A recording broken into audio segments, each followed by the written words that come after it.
Skies all open wide, geese go high and over. Oh, now you're a beachcomber, a fistful of sandfire, sea, lavender. See you next year.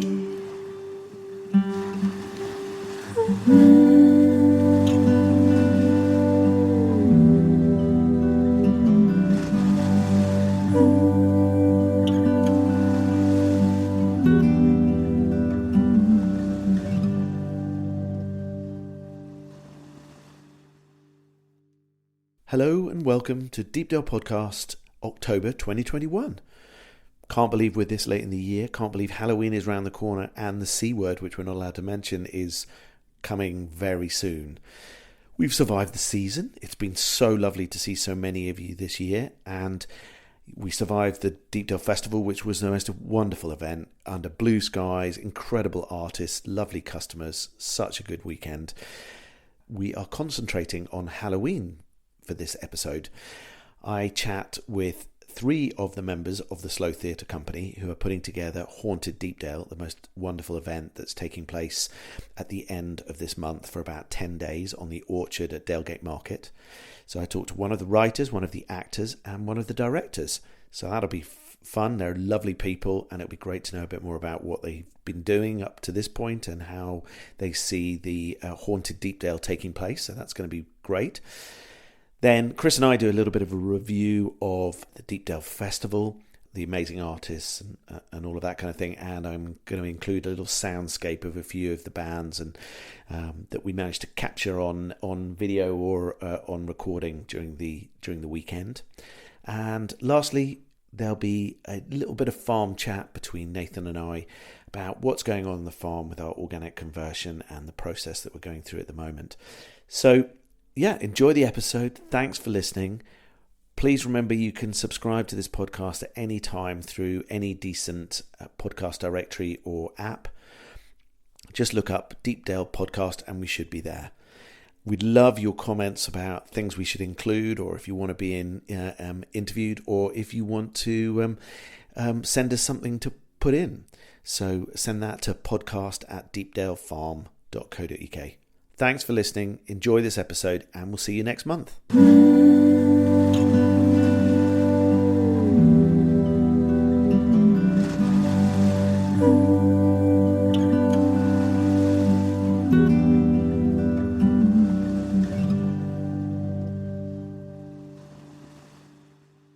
Well, we're concentrating on Halloween this month because it's just around the corner, and we're getting very excited. And we like the orange of the pumpkins, and all of that kind of stuff. And the team like carving them in the courtyard.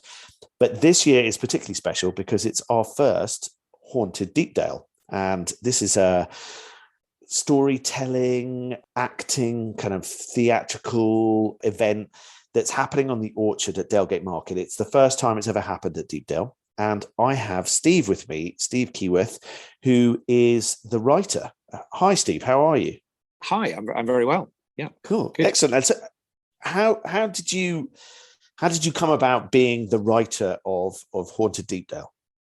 Well, I know Denny through doing improv with the Dogface Improv, and I know she does theatre work as well, and she knew that I've done a lot of Edinburgh festivals, got a lot of those under my belt, and I write for Radio 4 and sort of a BBC kind of soap series, essentially.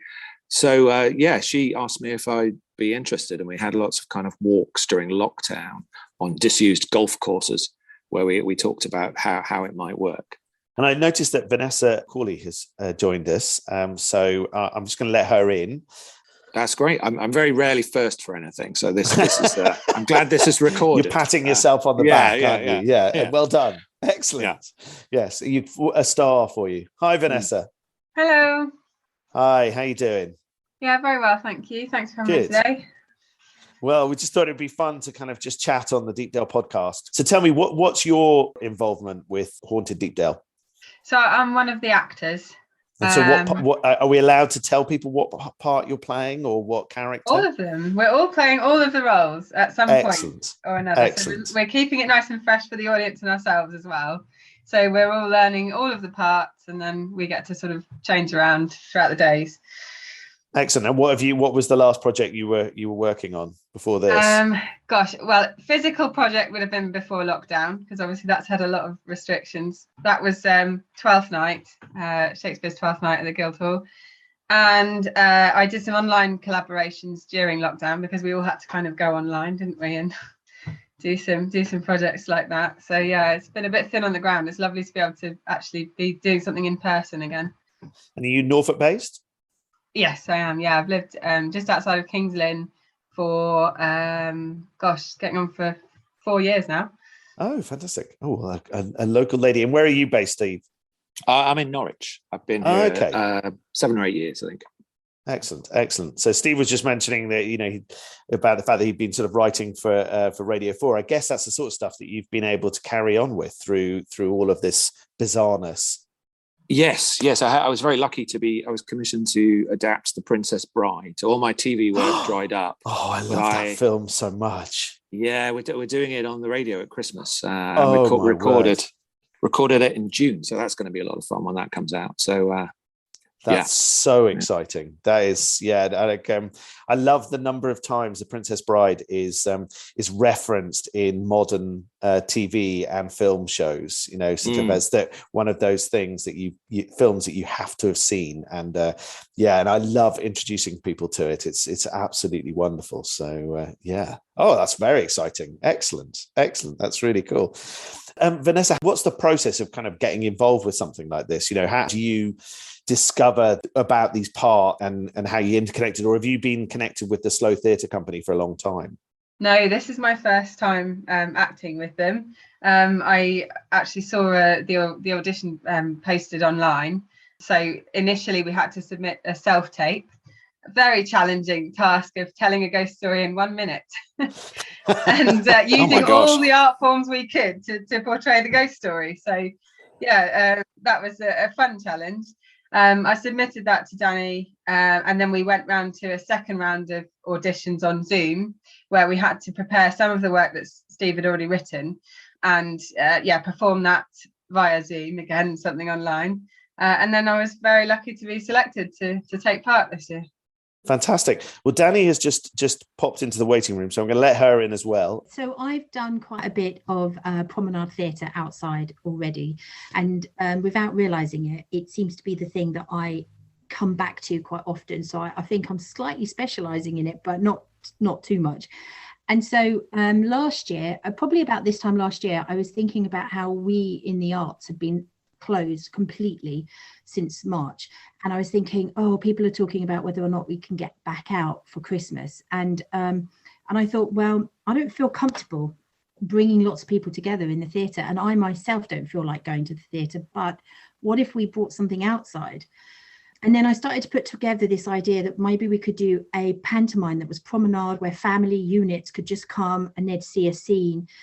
But then as last year carried on, at this time last year, we were heading into a lockdown again. And so I just thought, no, you know what, there is no possibility for theatre to function in this environment. So I put it on hold.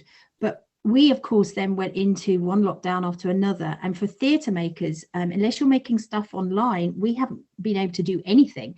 Where we didn't have the reprieve of sort of summer hospitality or anything. So it felt really like we hadn't made anything artistic in the real world for so long, and for some people well over a year, maybe even a year and a half. So I thought, well, it's January, February, I'm feeling a bit glum. What would it be like if we thought about this again? But this time, let's not push it to think we can do Christmas, because actually there's a great deal on the landscape in Norfolk already for Christmas. How about that period leading into Christmas where actually actors and artists might need that extra bit of work? So then I looked at Halloween, and then from there I thought, where would I like to do it? And I'm not going to lie, I visited Deepdale camping probably about 10 years ago, and I've loved it ever since. I've been on the newsletter and I've constantly gone, I must go to that, or I must get back up there. And so actually this was my number one place, although we had to have a list of places, obviously. But and then I asked somebody I knew who was an electrician who did events, and he said, "Oh, have you thought about Deepdale camping?" And I was like, "Well, that's strange." So it felt like then I met Jason, and you know, you're not a bad person, so it felt like, okay, this looks like we can go ahead. Because I think I'll take that. That was it was almost a compliment. Now, the thing is I love the ethos, but sometimes a company can have a great ethos. It can be environmentally, and it can feel like it sits together with you, and then you meet the people and then you don't quite gel anyway. But I feel like straight away we were talking on the same path, and so that's how this became something. And then it was just a case of, okay, what we are a theatrical company, we're a theatre company, and one thing I'm always keen to do is push theatre, live theatrical events into people's mainstream who are more maybe used to either going to the cinema or going to events. So this isn't a scare acting, and it's not storytelling. There is an arc to the whole thing, and it is based within the theatre genre. So even though it's different and there's individual actors and it's little couplets of stories kind of thing, has this theatrical feel to it, which is what we do best, I think. And so it's just a case of them thinking, oh, well, is there material here in Norfolk? And of course there is plenty. And then when you start looking at myths and legends, they're quite hilarious and horrific at the same time, which is what you want for a good theatrical event. So that's pretty much it. So Steve's been having great fun being able to turn those myths and legends into script, and then Vanessa gets the great opportunity to perform it. So that's fantastic fun. That's great. So as Danny mentioned, it's not a scare fest. We will be adapting it for children. So it's for 6 years old and upwards. It will be entertaining, will be informative. We do cover a lot of ghost stories and legends from Norfolk. I've learned a heck of a lot just learning the script. It'll be something different. I don't think anybody will have been to anything quite like this before, and enjoyable. That's what I'm going to say about it. So I'm not going to get chased by a man in a mask with a chainsaw. You'll have to come and see. I can't promise anything. But I was hoping you were going to promise that isn't the case. Don't make any promises at this stage. I have to interject and promise we will definitely not be chasing you with a chainsaw. That's good, because I'm afraid things like Primeval just leave me cold. Well, actually, completely rigid with fear. But yeah, it's thing. So, and what about you, Steve? You know, kind of what you're the writer of this. You're kind of taken these basic stories and turn them into something more. What's your feelings? Well, yeah, I was unable to find any old myths about a man with a chainsaw. So yes, that would be. It's a funny, scary, scarier after dark as it gets later. Immersive show. It's not like just standing and hearing. You know, it's not like listening to the radio. It's 3D or 4D, as they say in cinemas when they're dressing in costumes and running at you. But it's we're also not doing that. There were great stories here, and I've had a lot of fun picking out my favourite ones this year. There may be different favourite next year, and sort of running with it. And I met the cast this week, and they're great. So I think it's going to be a really fun theatrical experience. And as I say, it's funny as well as scary, and I hope kind of surprising. I'm trying to put lots of kind of surprises and twists in there. And afterwards, you can go and kind of visit some of these places. We sort of there's a location in one of the stories which is apparently wonderful to kind of visit, and maybe people will go and look for it afterwards. Excellent. And so, Vanessa and Steve, have you discovered any legends from on your doorstep that you didn't really realise? Oh, absolutely. For me personally, living in King's Lynn, I've learned all about Queen Isabella, who I didn't know about at all before, and she was gifted Castle Rising by her husband. So I've really enjoyed learning about that. She's a great woman. Excellent.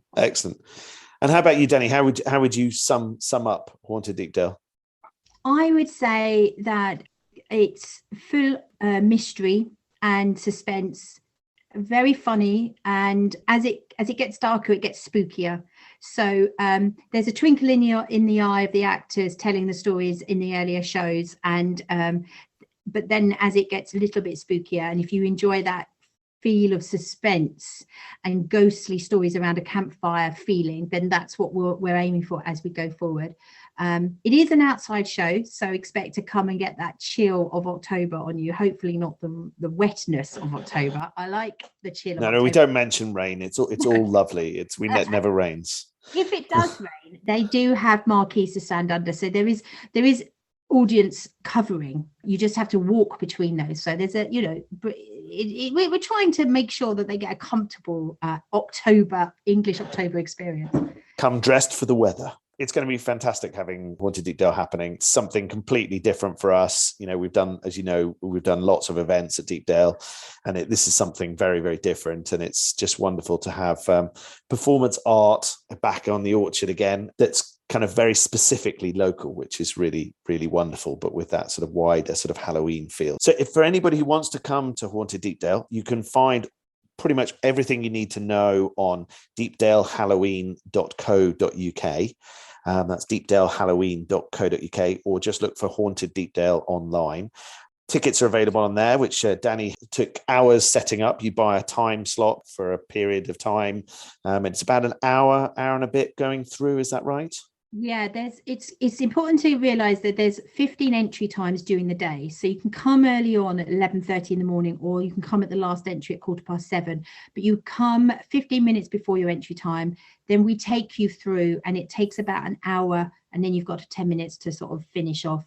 And also, I'd just like to give a shout out to any NHS key workers, anybody on a lower income. There is a ticket where, without any proof at all, you can go ahead and buy that ticket on a reduced ticket price. So, hopefully we'll be able to allow more people accessibility to this event as well. Great. Fantastic. And yeah, you can buy tickets online, and then use that as an excuse to come up to Burnham Deepdale and then explore some of the local area. You might get encouraged to go and visit some places locally where the legends have come from, or just enjoy a beach walk or a meal in one of the local pubs or something like that.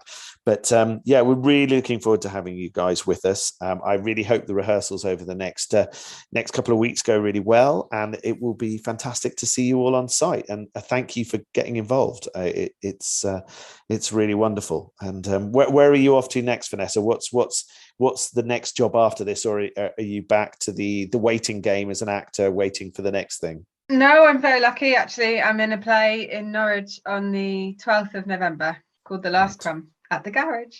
Ooh. Excellent, that's great. What are you and Steve? You're waiting for Princess Bride to come out on Radio 4, but what are you allowed to tell us what else you're working on at the moment? I write for Doctors, so I'm working on another episode of that, which will be filmed in freezing January and then go out in May next year. And so there'll be a lot of people pretending they're not cold in my episode. Excellent, that's great. Excellent. And what about you, Denny? I know this is going to be a massive amount of work for you, and you're going to be tied up with this, but what else has the Slow Theatre Company got in the sort of cooking pot sort of coming kind of for after this? Yeah, well, we have an artist development project that we've just put funding in, which is all online, and that connects people internationally, so all over the globe, with artists in the UK. And myself, I have a play that opened at the Brighton and Camden Fringe, and so hopefully we'll be picking up for a national tour next March or April. It's a very different theme. It's quite a dark piece, so it's a slightly different angle on life. Excellent. Well, it's really lovely to speak to all three of you, and really look forward to working with you over the next few weeks. And for anybody out there, come and join us. Come and enjoy Haunted Deepdale, the wild ride. It's going to be a great experience and a fab way to celebrate Halloween, and a good excuse, as always, to come and visit the beautiful North Norfolk coast. Thanks a lot again, guys.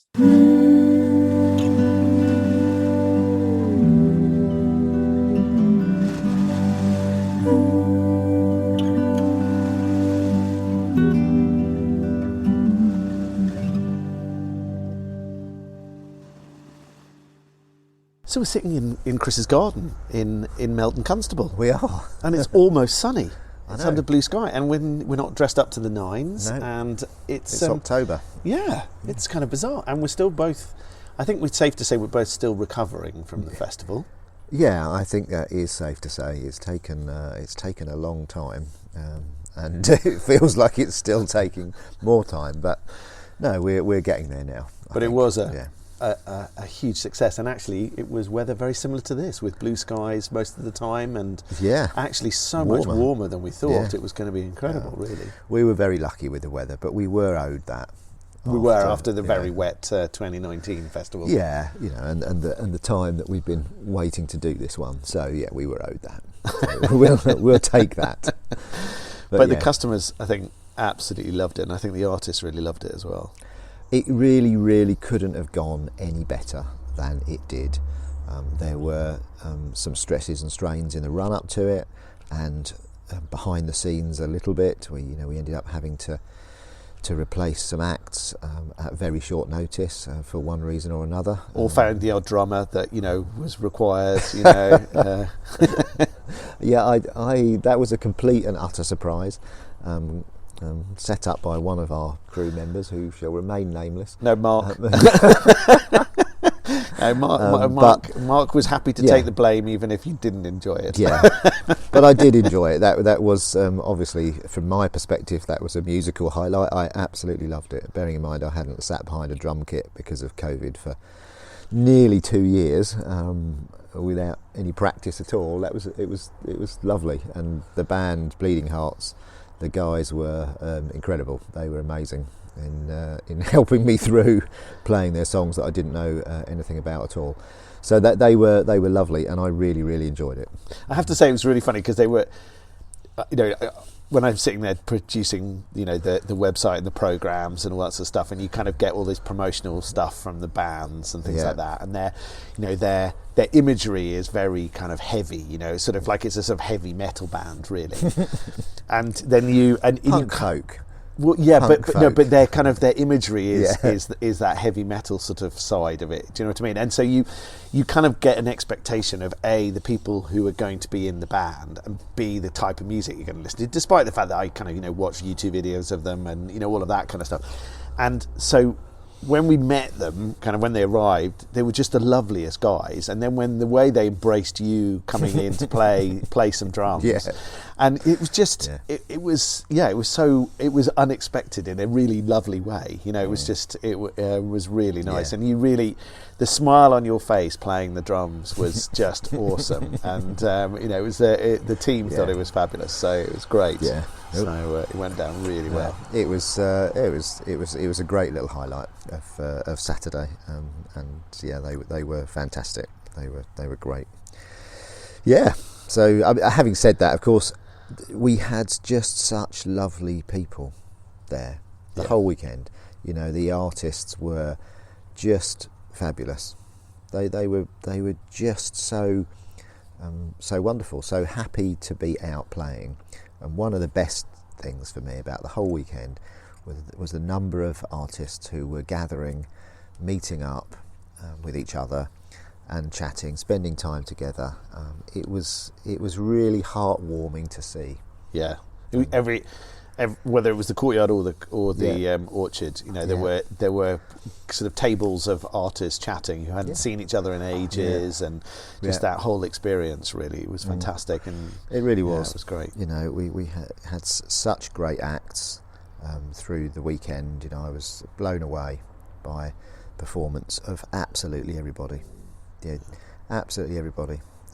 And so, to come up with highlights would be very, very difficult, because everyone was so great.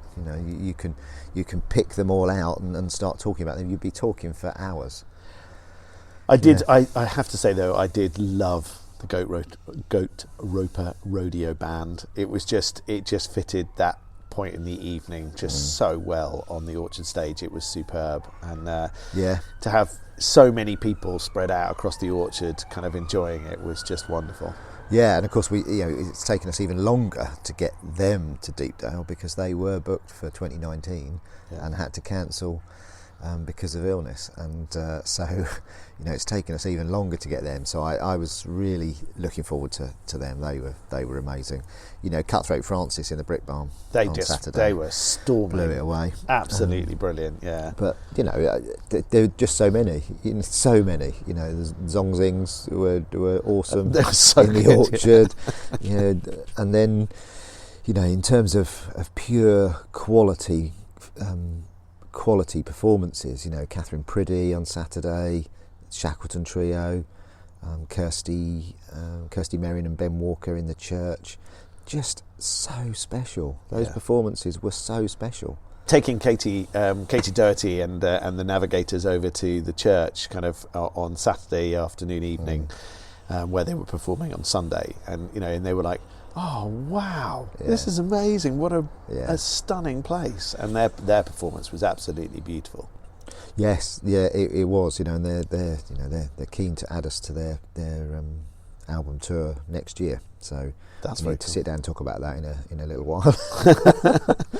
and Sunday, Martin Simpson. What a lovely man. Yeah, and B, just the quality of his playing and singing and songwriting, just absolutely rapt audience. Man, completely at the top of his game, completely master of what he does.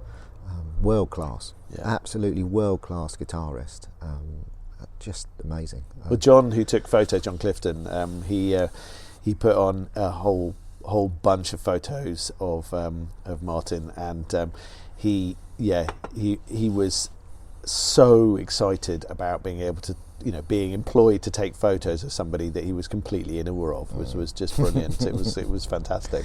So but no, great. And then Three Daft Monkeys closing it off on Sunday night. Another group of really amazing people, and fantastic musicians.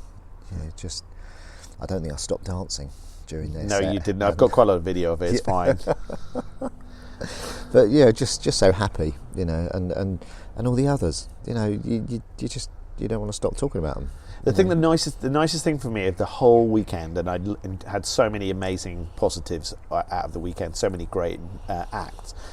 But just standing in the courtyard about 7:45 on Thursday evening, after what we could both describe as a pretty stressful run up to the festival, worrying about a significant number of things and not a lot of sleep, but to see that buzz in the courtyard of all of those lovely customers who had come and made the effort to arrive on Thursday, who'd been waiting for 2 years to come back to Deepdale, who have been back and back and back to Deepdale, a lot of them during COVID times, to support us.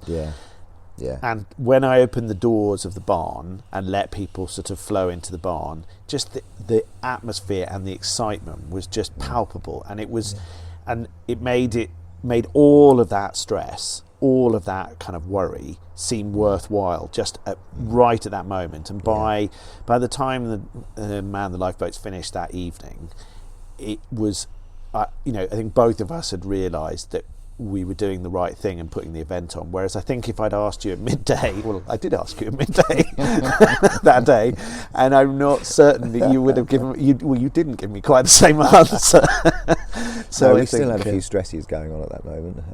There was to be fair, some still changes on Friday morning, but I think it was also like running an event like that is stressful at the best of times, but it was just the whole added thing with the COVID and everything else, and COVID security and asking people to be double vaccinated, and the way that the customers approached it and made it so easy for the team was just brilliant, because I think we were all really worried about it, how it was going to work, and actually it was fine. It really was fine, and it was in a way that I just hadn't expected at all, which was great. No, really good, really good, and it was it was a fantastic event. There's no getting away from it. It was a fantastic event. Customers seemed to really have a great time. Yes, the weather was brilliant and massively helped.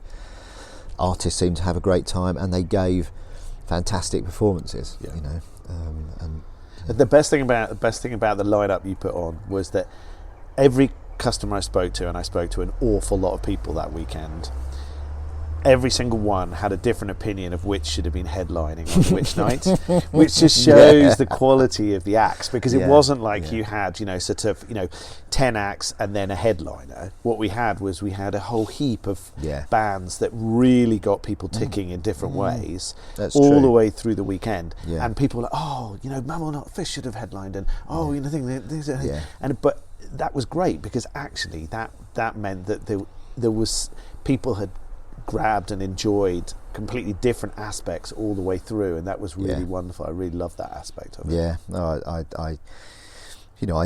I enjoy putting programs together in terms of scheduling them. I enjoy thinking about where people should go, and who should play before and after who, and artists weren't precious about it, and they gave great performances, and I think overall it worked really, really well. Yeah, I wouldn't change anything at all. Actually, I think the right people headlined, the right people gave the right performances at the right time. Yeah, and the people who came in later to the program, Ken Nicol, another sort of folk legend, Inlay came in quite late, and I loved them.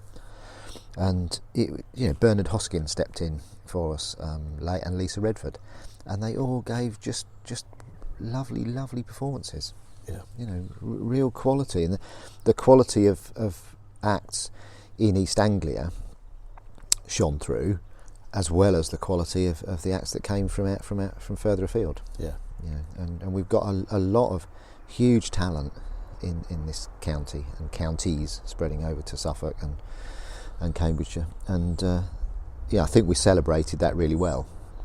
Yeah. So. No, it was well done, man. A massive pat on the back for the amazing programme. Well done, all of us who were involved in doing it. The team.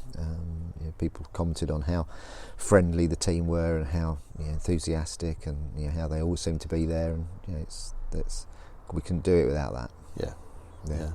There was a nice little gathering outside the orchard tent while the dry stones were on, and who were fantastic. Nice.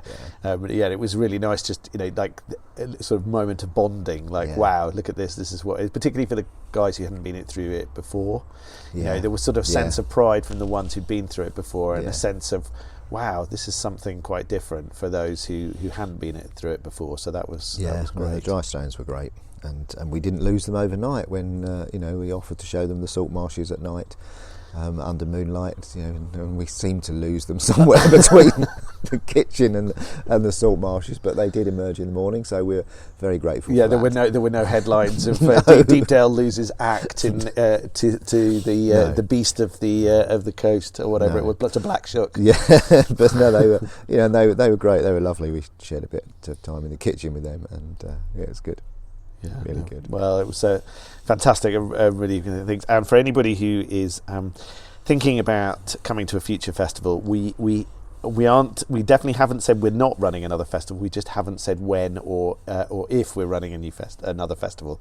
So just hold your horses. Watch we will space. Be in touch, and for anybody who came, we will be directly in touch, and for anybody who hasn't been before, we will let you know on newsletters and social media. And we're just gathering our thoughts and gathering our some sleep and some energy before we dive into doing anything else. But of course, as you've already heard in this podcast, we've got things like Haunted Deepdale coming up later this month, and we've got the first ever Deepdale Panto in late December. So there's still lots of things happening, and I'm sure as we gather our energies, I'm sure that the music programme will begin to grow again at Deepdale, because I know Chris just loves doing that sort of thing. So watch this space and follow us. Well, man, it's lovely to chat with you, and the fact that you supplied Bakewells, or the lovely Sheila supplied Bakewells, is it makes it all the better. Anytime. Cheers, man. Great, yeah, thank cheers. you. Yeah, speak to you awesome. soon. So we'll leave you now with a really happy one. Thank you so much for having us. Thank you, Deepdale. Thank you, Tim on the sound.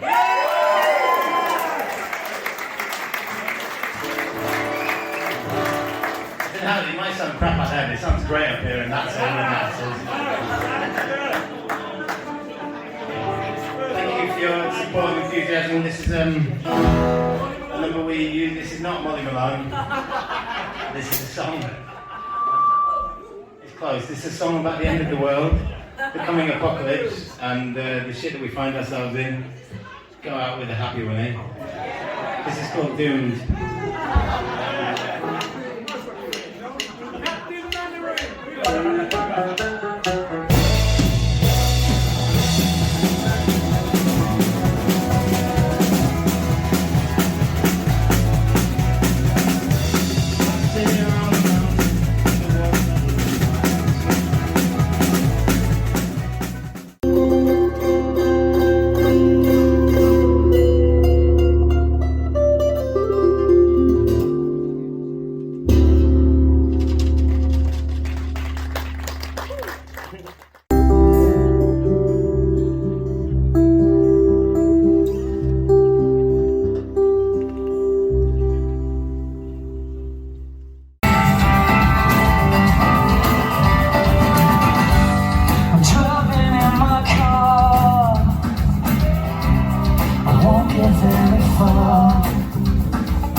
Chicken down. When I go a grrrr, I bet you've never seen a chicken freeze.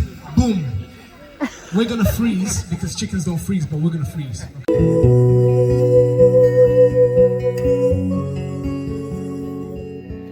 I can't always catch you if you fall.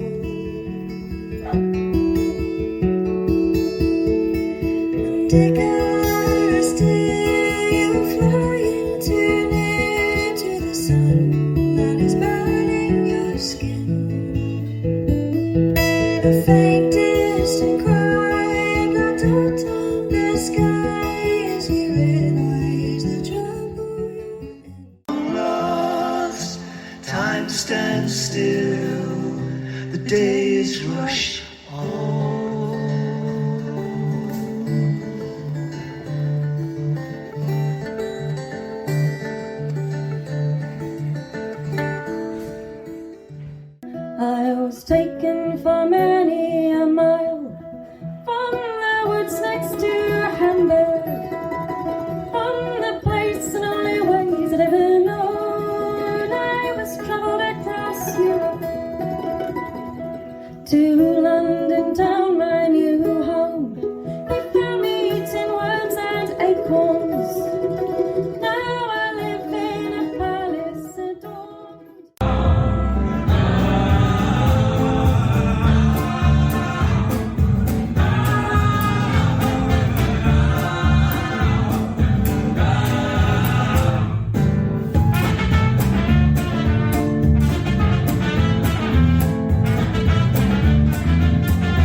When I sense my baby left me, I found you placed it well. It's down the end of lonely street, and heartbreak hotel made me so lonely, baby. I get so lonely, baby. I get so lonely, I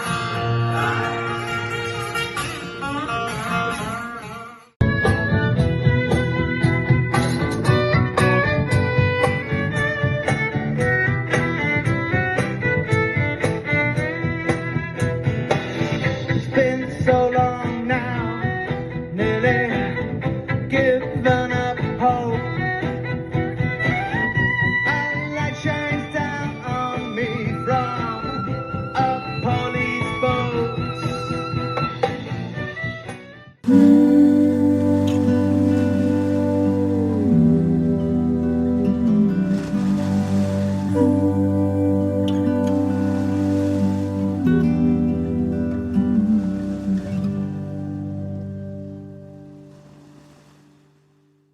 Farm Chat with Jason and Nathan are the dynamic duo from the wonderful Deepdale Farm on the North Norfolk coast. So I had a lovely chat. I had the writer and one of the actors and Danny, the producer. So that was the director producers. That was very cool. And very excitingly, Steve, who's the writer, has just been adapting The Princess Bride for Radio 4 that's going out over Christmas. So how cool is that? Inconceivable.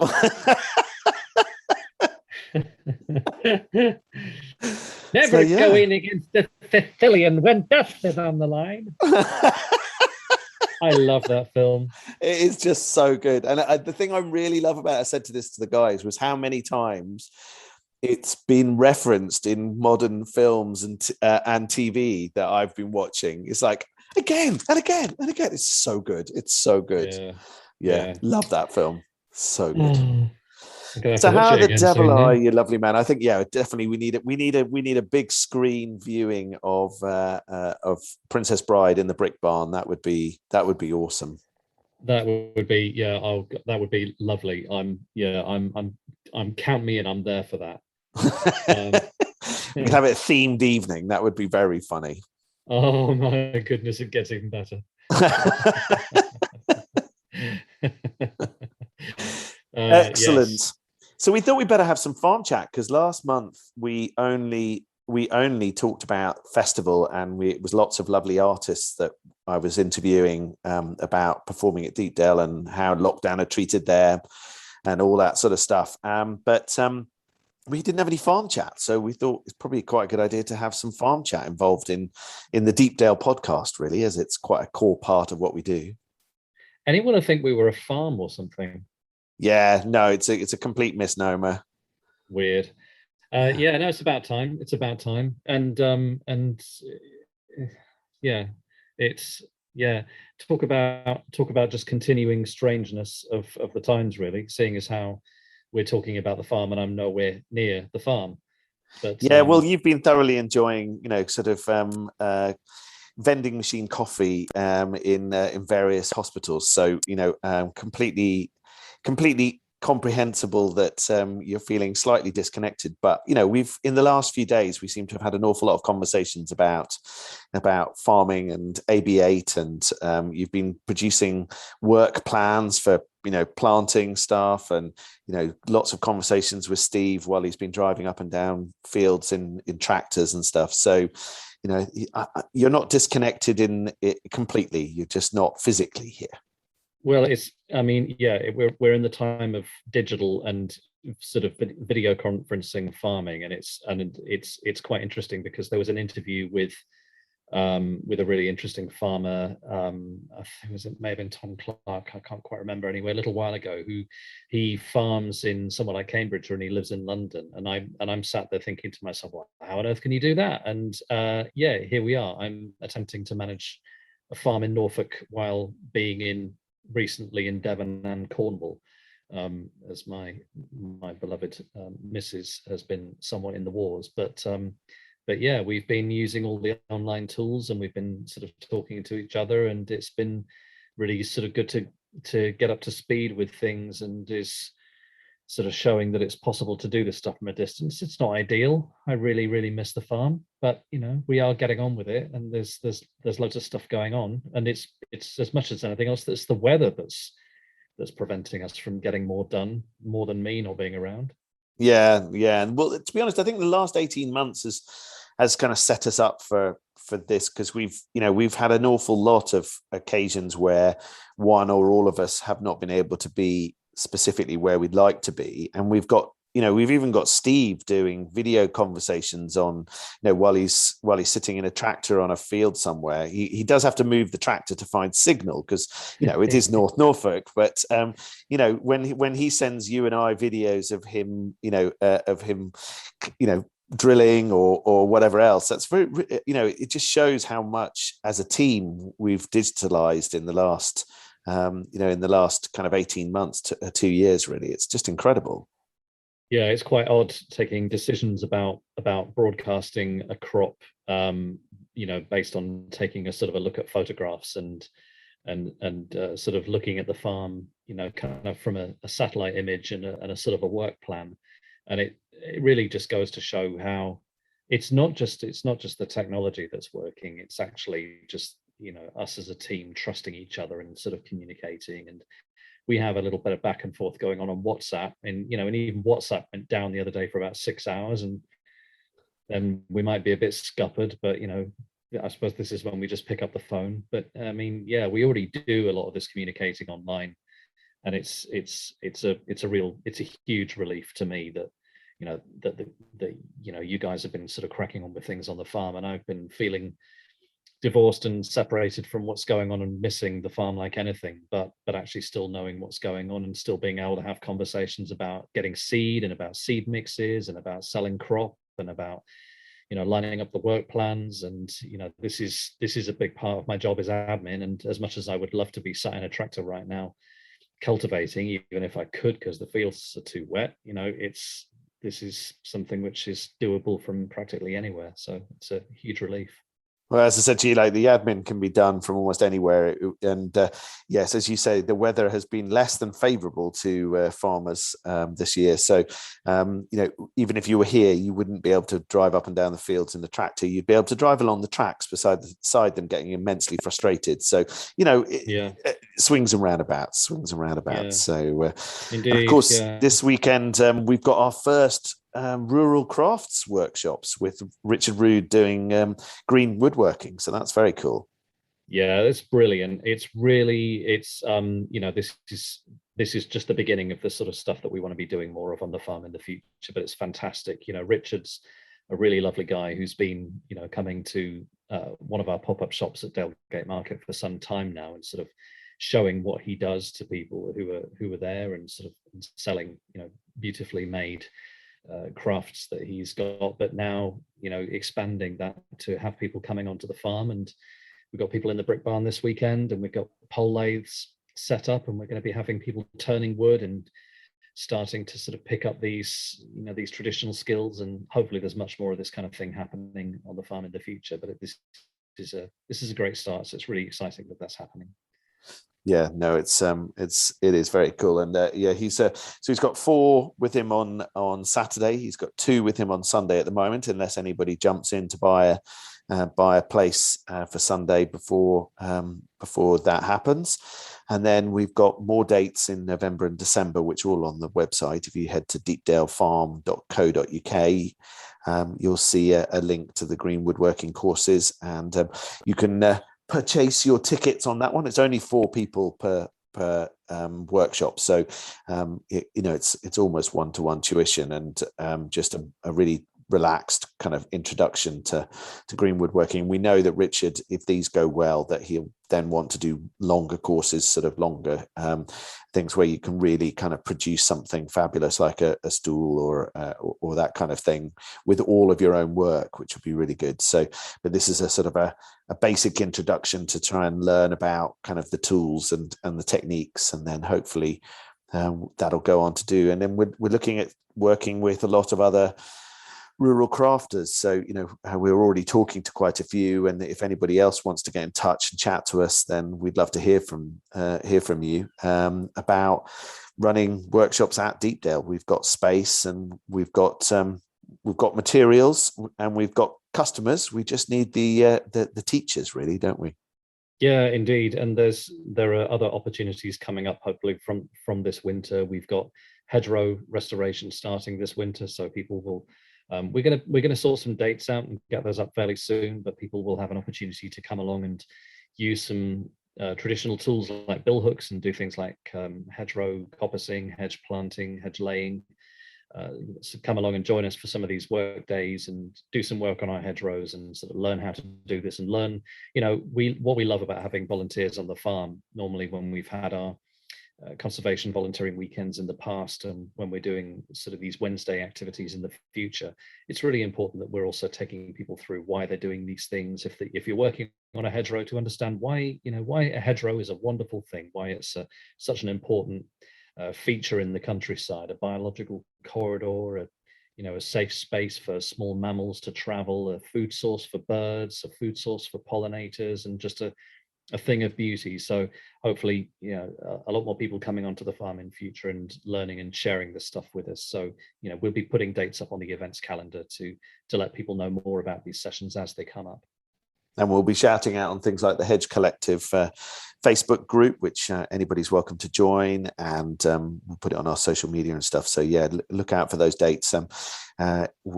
It's been a bit of a mad summer season with harvest and the festival, and thousands and thousands of people in their motorhomes and their tents and staying in the rooms. So it's all been a bit crazy. So I'm afraid we haven't got those dates quite ready yet, but we're getting close, and we'll have some more info for you guys shortly, and that'll be fantastic. And I know you missed the festival, but and we missed the festival, missed you, and we missed you, but you'll be pleased to know we didn't have to move all those straw bales that we had to move in previous years. So I bet you didn't miss that bit.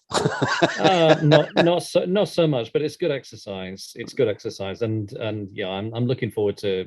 I can't wait to get back to the farm, and there's going to be other things to hump around the place and stuff to get on with when I get back. So yeah, I can't wait to get back.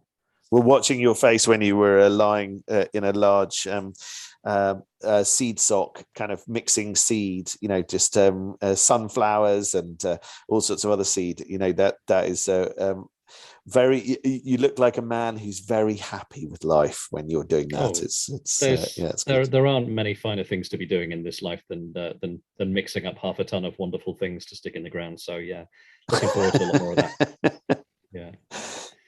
So in terms of kind of actual farming, we're sort of concentrating on trying to sort of finish off the sort of pre-Christmas planting now, aren't we, really? Just trying to get things like all the cover crops are in. There's more wild bird mix going in.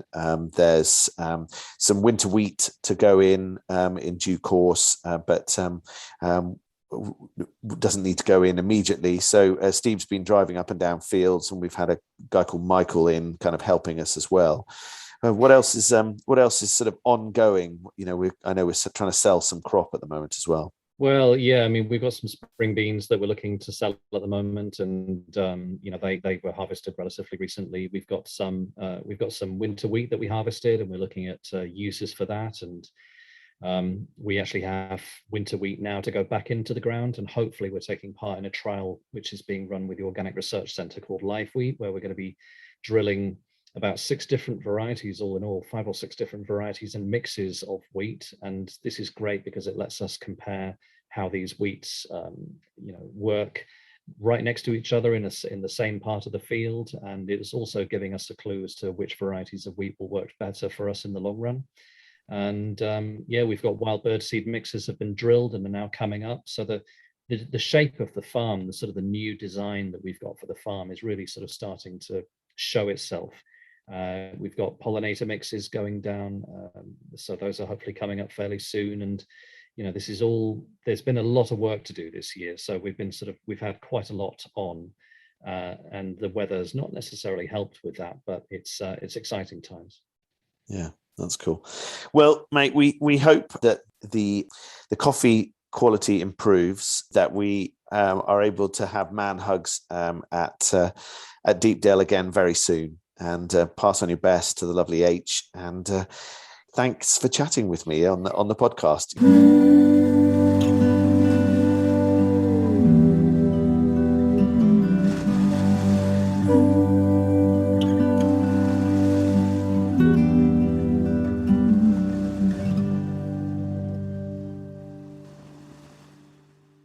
Thank you so much for listening to the Deepdale podcast. It is really lovely to have you with us, and it's fantastic that you find this podcast useful and helpful. We love putting it together. The whole Deepdale team are involved in various different ways. Would love your suggestions. Please do let us know what might be able to include, who you'd like to hear being interviewed, any features you'd like us to talk about, any areas of the coast you'd like us to talk about. Do send us an email at podcast@deepdalefarm.co.uk. Love to hear from you, and please do subscribe to this podcast on any podcast directory, website or app. And if you like what you're listening to, please do leave us a review. We'd love to know what people think of the podcast. We would even love it even more if you were happy to tell your friends.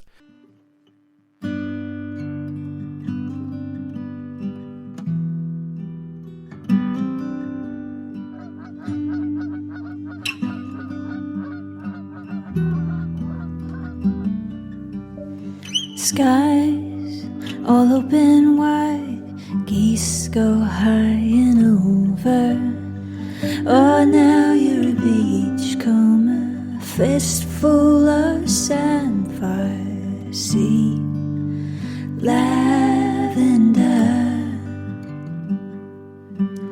see you next year.